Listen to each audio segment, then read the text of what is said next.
Bonjour à tous, c'est Pierre pour Technoid et bienvenue pour cet unboxing et prise en main.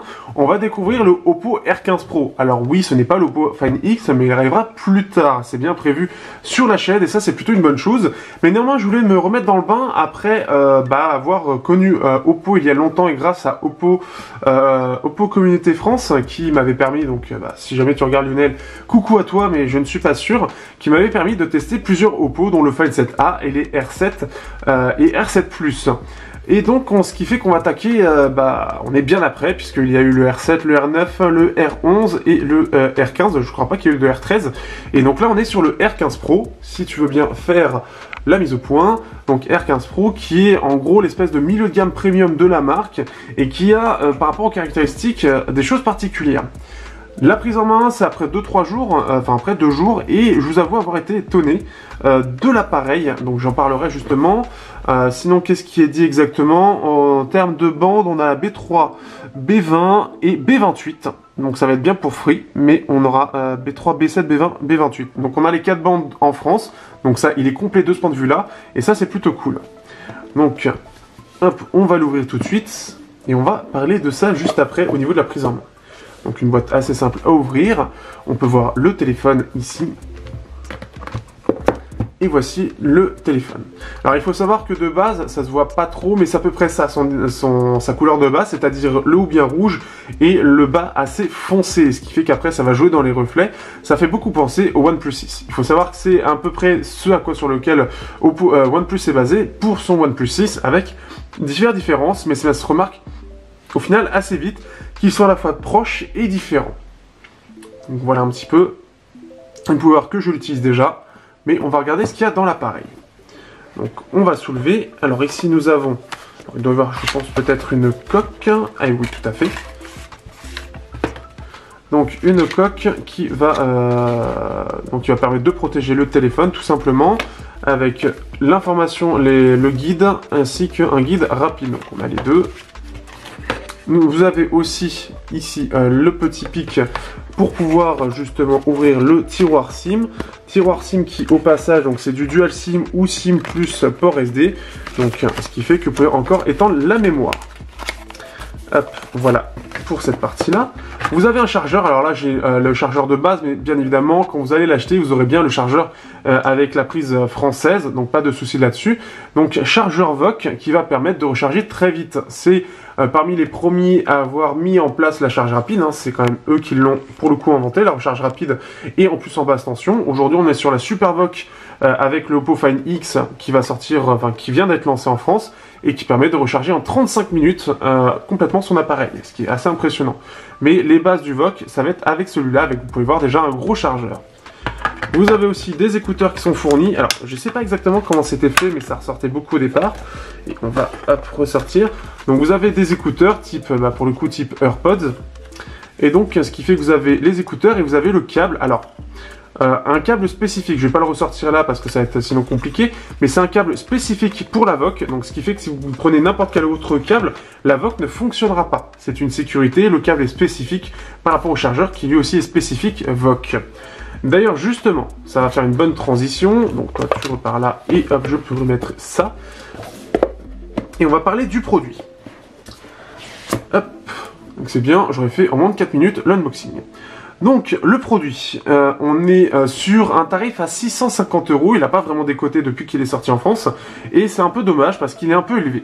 Néanmoins il a plein de bonnes qualités, j'y reviendrai pendant le test, parce que je le trouve pour le coup assez étonnant, et par exemple sortant d'un Pocophone, bon d'accord il est plus cher, mais je le trouve plus intéressant. Ça paraît étonnant, mais même s'il est moins bien sur le papier, il se débrouille vachement mieux sur beaucoup de choses.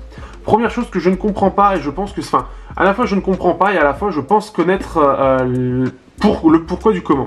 À 650 €, ce n'est absolument pas normal d'avoir un port USB, un port micro USB classique, et non pas de l'USB-C.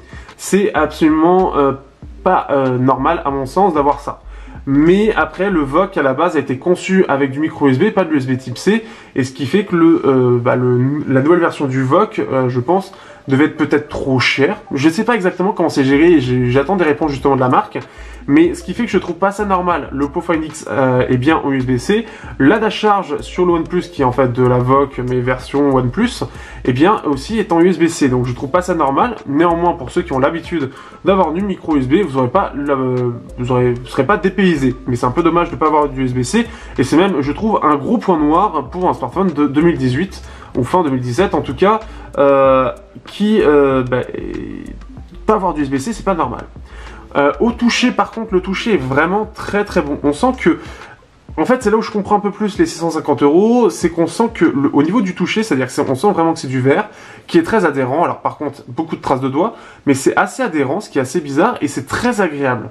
Il y a un réel traitement qui est fait sur l'appareil pour avoir un très bon ressenti, un ressenti assez premium, très premium même, avec même sur les côtés, on a ce côté toujours adhérent, mais toujours, même si c'est glossy, en fait, ça adhère un petit peu, c'est très agréable, c'est très joli, et on sent que c'est de la très très bonne qualité. Au niveau du double appareil photo, on est sur le même double appareil photo que ce que l'on a sur le OnePlus 6, et les premières photos que j'ai fait, ça a l'air assez bon.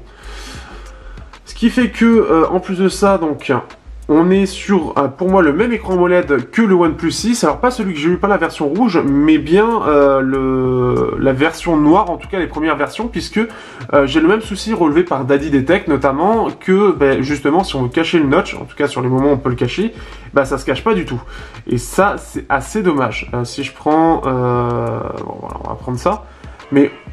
on peut voir que c'est clairement discernable. Alors je sais pas si en vidéo ça se voit, mais là visuellement je le vois tout de suite. Alors pourtant il y a beaucoup de lumière, donc ça devrait pas se voir. Et c'est le même problème que sur le OnePlus 6. Que dire de plus au niveau de la jack. Alors, ce qu'il faut savoir, c'est qu'en plus de ça, on a 128 Go de stockage, 6 Go de RAM et un Snapdragon 660. Ce qui fait que ça pique aussi pour 650 €. Quand on a un SNUF à 500 €, c'est pas super compréhensible. Mais on y reviendra parce que c'est plus au niveau de l'autonomie et on sent qu'il y a une énorme maîtrise, que ce soit au niveau de la fluidité, que ce soit au niveau des animations, de ColorOS en elle-même, qui m'a entre guillemets manqué parce qu'on sent une réelle grosse maîtrise. Par contre, c'est très iOS-like. Ce que je voulais dire, donc, ce qui fait qu'on a 128 Go de stockage extensible, on a un port jack, et au niveau du son, alors, vous avez un mode pour le son qui est, que je le retrouve, non c'est pas ici, c'est dans, si je retrouve la partie son, Real Sound, qui est censé reproduire au naturel. Sauf que ça permet juste, en fait, ça étire la scène sonore pour avoir un côté très stéréo, sauf que, à part si vous avez des écouteurs de merde, vous entendrez que c'est absolument pas naturel. Par contre, de base, le son est vraiment très bon. Mais vraiment très bon.